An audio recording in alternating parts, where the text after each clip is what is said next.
UN's Agency for Children is giving a stark and troubling assessment of the situation in Gaza.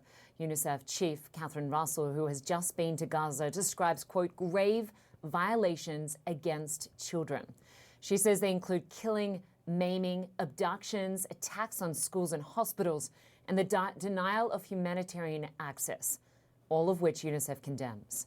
She's called for an immediate ceasefire to allow for more aid to reach Gaza, especially fuel.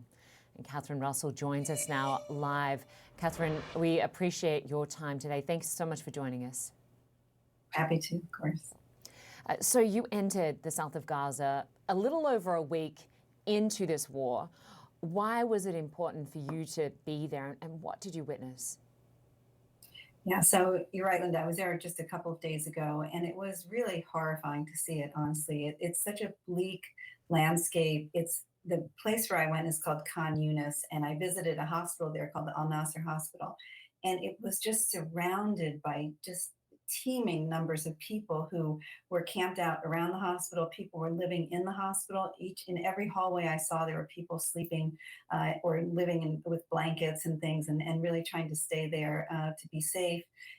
I saw piles and piles of garbage in the street. I mean, it was just a very, very bleak, very really just terrifying situation, I think, for the children and families who live there, many of whom have come from other parts of Gaza to try to find some refuge in the south. Catherine, this is such an unusual war in that the people inside can't escape, can't really seek refuge elsewhere. Yet they are facing so many challenges just trying to get basic needs like fuel, like clean drinking water, medical supplies into Gaza. Just describe what the greatest needs are right now. Yeah, you're right. It is such a unique situation because in many places people are able to leave, but they can't go anywhere. They're just trapped there. And so what we see on the part of UNICEF is that people don't have enough access to water. We're worried very much about children having enough food and nutrition.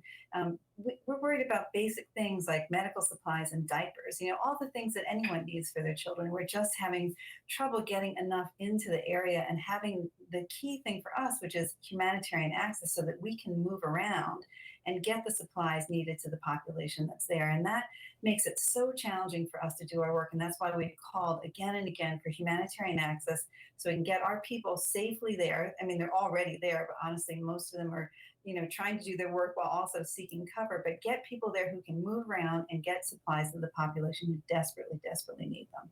And I understand, Catherine, you're also planning to meet with families of the hostages, but weren't able to do so. What happened?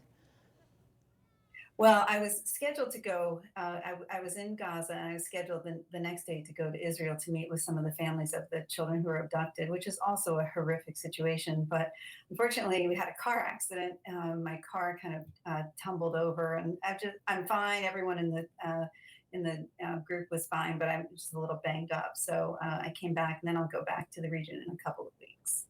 I'm sorry to hear about that car accident, but good to hear that you're doing all right.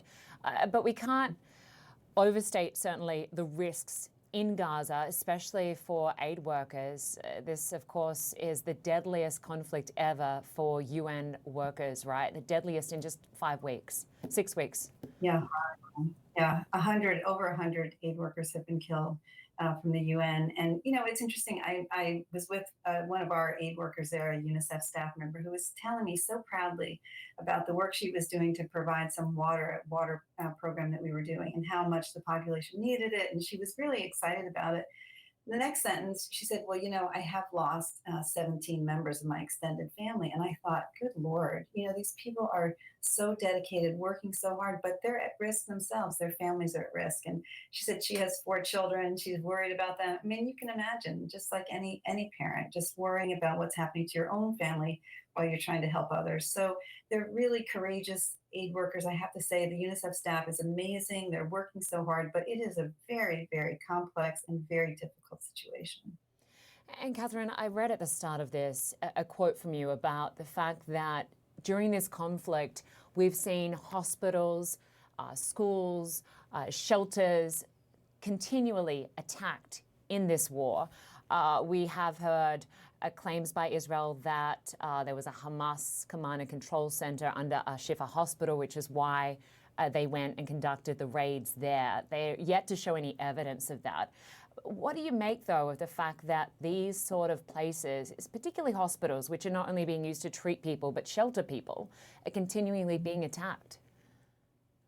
Yeah, I think the key piece of information here is that all parties to a conflict have an obligation to make sure that places like that, hospitals, schools, where civilians and children seek refuge and should be safe, have an obligation, one, to keep those as safe as possible, and two, not to use them as shelters, particularly if they're combatants. And so I think that it's very hard. You sort of describe this in this fog to understand exactly what's happening in all these places. But what we do know is that children are the most vulnerable in these situations, right? They're little, they're innocent, they have no ability to stop conflicts like this, but they are the ones who suffer the most. And I think as adults, we have to do everything we can to protect them in places where they should be safe, like schools and hospitals, but also more generally to take every step humanly possible to make sure that 4,700 children, or whatever the number is now, it just keeps moving, are dying in a conflict in,